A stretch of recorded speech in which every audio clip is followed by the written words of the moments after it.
Lo que estás a punto de descubrir podría significar la pérdida de la libertad para muchos. Con esas palabras comenzó una advertencia que no se emitió como una amenaza, sino como un detonante que nadie esperaba. Nadie estaba preparado para que el nombre más incómodo de la historia, aquel que siempre estuvo presente pero nunca habló, retomara su lugar en el centro del tablero. Sin embargo, esta vez no lo hacía desde las sombras. Alguien lo impulsó directamente al foco. Lo que se desveló fue tan devastador que forzó a muchos a fingir ignorancia, pero ya era demasiado tarde. Cuando un secreto ya no lo es, lo que queda es el temblor, el juicio social y un eco inquebrantable. Fidel Albiac, sin rodeos, es el hombre que nunca concedió una entrevista, quien aparecía solo como pareja pero actuaba como productor, quien se distanciaba del ojo público pero influenciaba cada gesto. Según Federico Jiménez Los Santos, este individuo no solo tenía un conocimiento profundo de los acontecimientos, sino que también los escribía, diseñaba y dirigía. No mediante cámaras, sino a través del poder, un poder que no se descarta, que no se proclama, sino que se impone desde la oscuridad con guiones acordados, silencios afilados y discursos medidos al milímetro.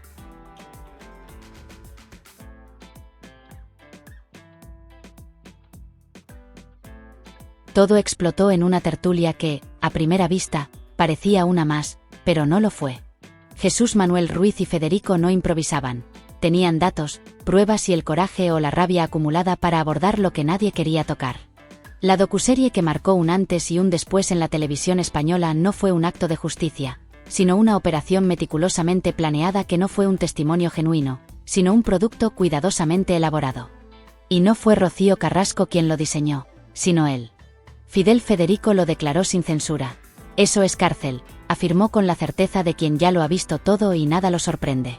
Cada palabra siguiente fue más grave que la anterior, porque no se trataba de opiniones, sino de delitos, injurias, calumnias y manipulación emocional con un formato televisivo de una industria diseñada para destrozar reputaciones mientras se fabricaba una víctima a medida. En el centro de esa maquinaria, un nombre que nunca se pronunció durante la docuserie, pero que, según estos periodistas, estaba presente en cada rincón de la narración. ¿Quién escribió el guión? ¿Quién pactó las preguntas? ¿Quién decidía cuál era el plano más dramático? ¿Quién organizaba que los momentos más íntimos se musicalizaran como si fueran una telenovela de máxima audiencia? ¿Quién determinaba cuándo debía llorar Rocío, cuándo debía mirar al horizonte y cuándo debía callar? ¿Quién bloqueó los nombres que no interesaban? ¿Quién vetó a quienes podían incomodar la historia? Las respuestas eran todas las mismas. Fidel no aparecía, pero estaba presente. No hablaba, pero tomaba decisiones.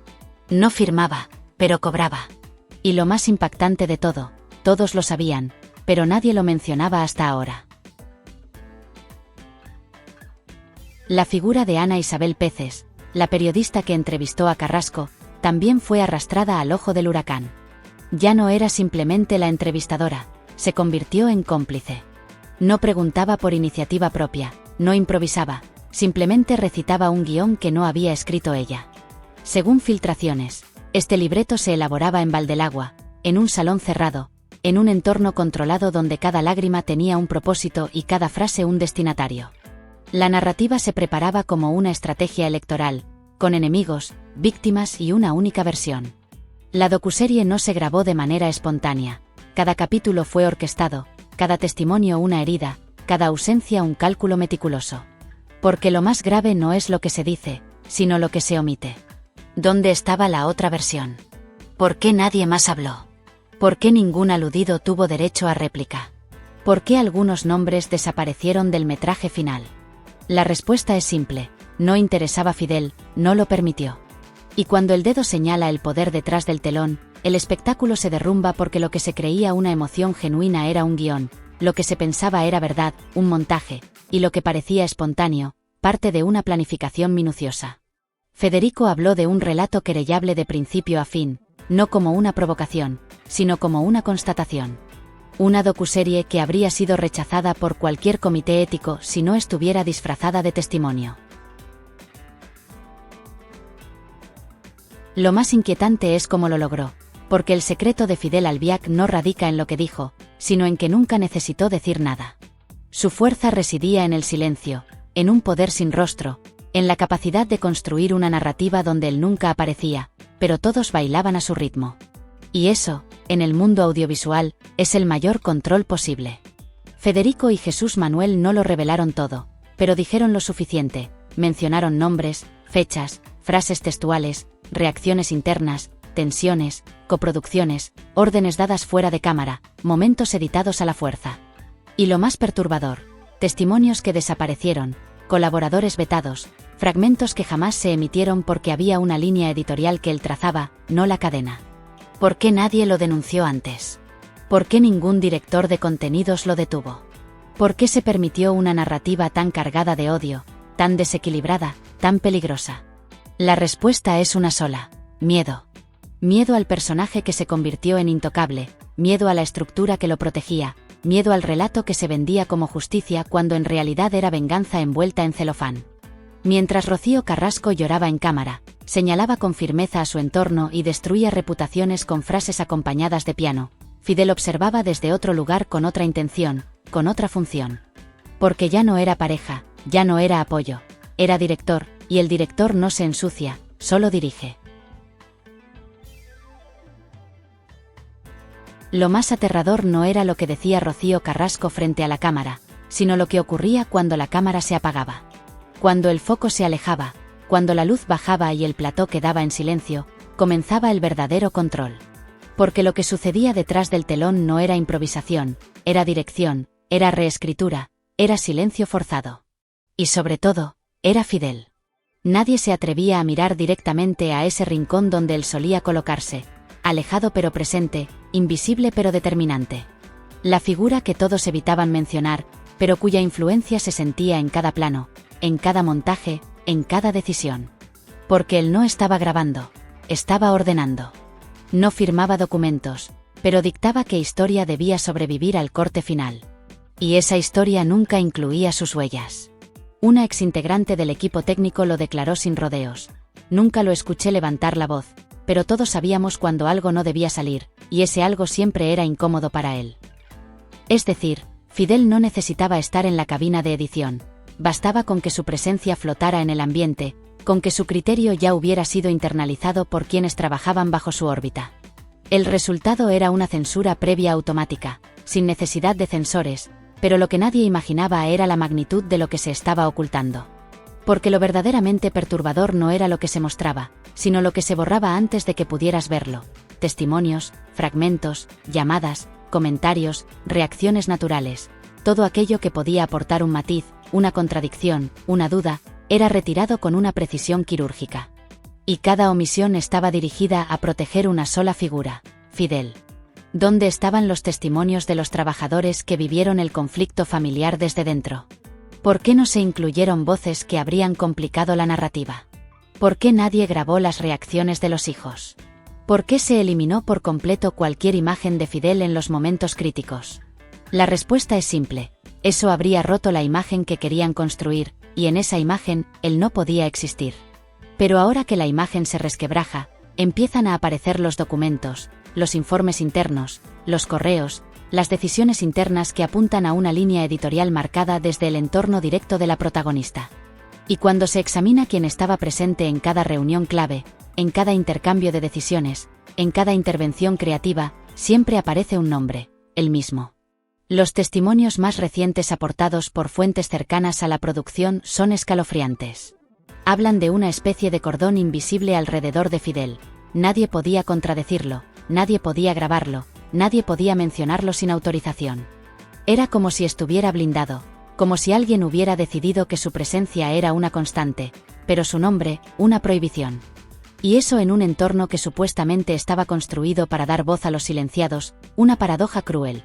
Mientras se condenaba el silencio ajeno, se imponía uno nuevo, aún más peligroso: el de quien controla sin dar la cara, el de quien señala sin aparecer, el de quien juzga sin firmar. Jesús Manuel lo había advertido. El poder de Fidel no era visible, pero era total. Y esa afirmación, lejos de ser una exageración, se confirma con cada nuevo testimonio. Fidel decidía incluso quién podía opinar en los programas derivados, qué colaboradores tenían permiso para hablar y quiénes eran considerados una amenaza para el relato. ¿Y qué ocurría con los que se salían del guión? Desaparecían. No fue casualidad que algunos tertulianos dejaran de aparecer en plató tras hacer preguntas incómodas. No fue un accidente que algunos periodistas fueran vetados sin explicación. No fue azar que determinados medios dejaran de tener acceso a contenidos exclusivos. Era una estrategia, una campaña, una forma de asegurar que la única versión válida era la que salía de una fuente concreta, y esa fuente nuevamente era Fidel. ¿Por qué tanto control? ¿Qué se estaba protegiendo con tanto empeño? La respuesta llegó de forma indirecta. Una colaboradora del entorno más cercano a Rocío dejó caer una frase inquietante: si se supiera todo lo que pasó fuera de cámara, la docuserie se vendría abajo en 2 días. ¿Qué significa eso? ¿Qué se ocultó? ¿Qué decisiones se tomaron para que el relato fuera aceptable, creíble, casi heroico? Porque si había algo que amenazara esa credibilidad, había que eliminarlo. No importaba el costo, no importaba si eso implicaba dejar fuera voces, emociones, incluso verdades. La prioridad era blindar el relato, y ese blindaje, según todas las fuentes, tenía una estructura tan firme como invisible, y lo confirmaba Fidel: aunque nadie lo viera, él lo hacía. La pregunta que muchos se hacen ahora es esta: ¿qué pasa cuando el público descubre que fue emocionalmente manipulado? ¿Qué ocurre cuando te das cuenta de que lloraste por un montaje? ¿Qué queda cuando entiendes que el dolor que te vendieron estaba editado, programado, organizado para producir impacto y rentabilidad?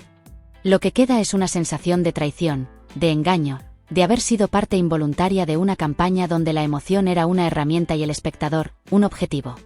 Y lo más grave, donde el supuesto verdugo podría haber sido víctima de un relato que nunca tuvo posibilidad de defenderse. Aquí aparece la figura más maltratada de toda la docuserie: Pedro Carrasco, el hombre que según testimonios fue reescrito como antagonista para justificar una narrativa que necesitaba un villano paterno.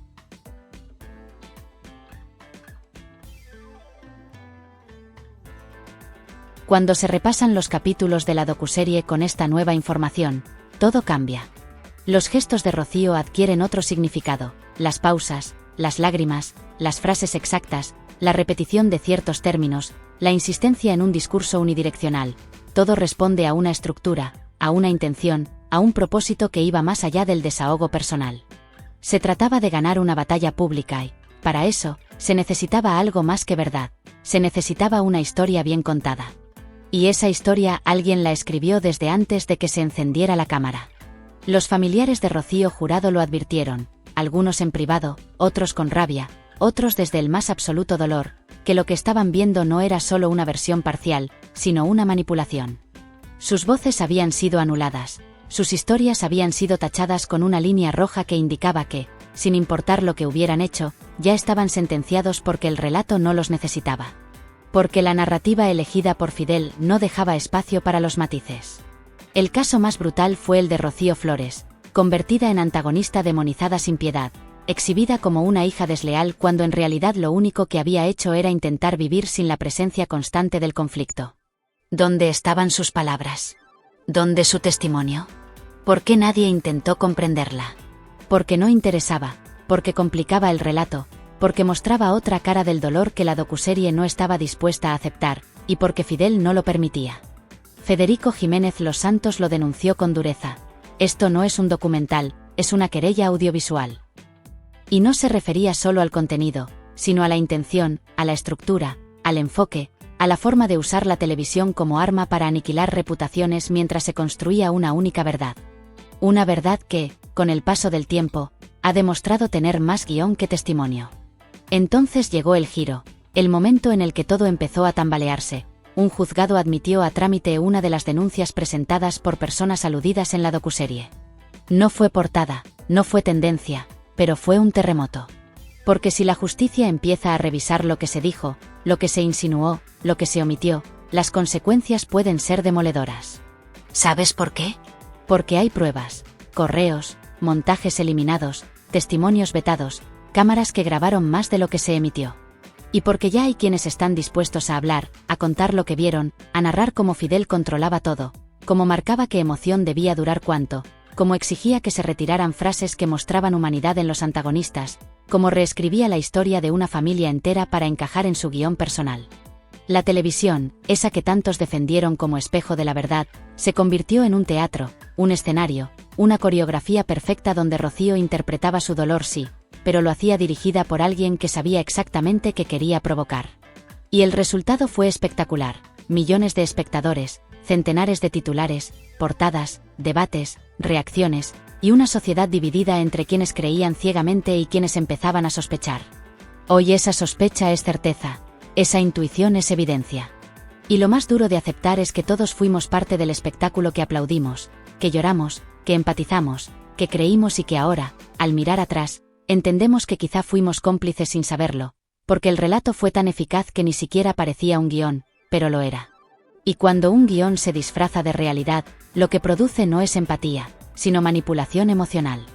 Fidel Albiac construyó una narrativa, construyó una cárcel simbólica para todos los que se atrevieron a desafiarla, y ahora que esa cárcel empieza a derrumbarse, solo queda una pregunta. ¿Quién va a reparar el daño causado? Porque hay familias rotas, hijos separados, reputaciones destrozadas, profesionales expulsados y un país entero que durante meses miró una historia con ojos humedecidos sin saber que estaba viendo una estrategia, no una confesión. Y aquí es donde tú decides qué hacer con lo que sabes. Puedes cerrar los ojos, hacer como si nada, creer que el relato sigue siendo válido aunque esté lleno de grietas. O puedes exigir que se cuente la otra parte, que se revele lo que se ocultó, que se dé voz a los silenciados, que se investigue, que se juzgue si es necesario. Y que se entienda de una vez por todas que el dolor real no se fabrica y que la verdad no necesita edición. Lo que hizo Fidel Albiac no fue solo dirigir desde las sombras, fue diseñar una historia donde él nunca existía, pero lo controlaba todo. Fue dibujar un mapa emocional para millones de personas, manipulando cada curva, cada lágrima, cada frase, y lo hizo con tanto cuidado, con tanto sigilo, con tanto poder, que hoy, incluso al descubrirlo, cuesta creerlo. Pero ya es tarde para negarlo. El relato ha caído, la verdad se ha abierto paso, y el nombre que nunca aparecía ahora está en el centro de todo, Fidel Albiac. Sin cámara, sin micrófono, sin plató, pero con la mayor responsabilidad de todas, y tú, espectador, ahora lo sabes.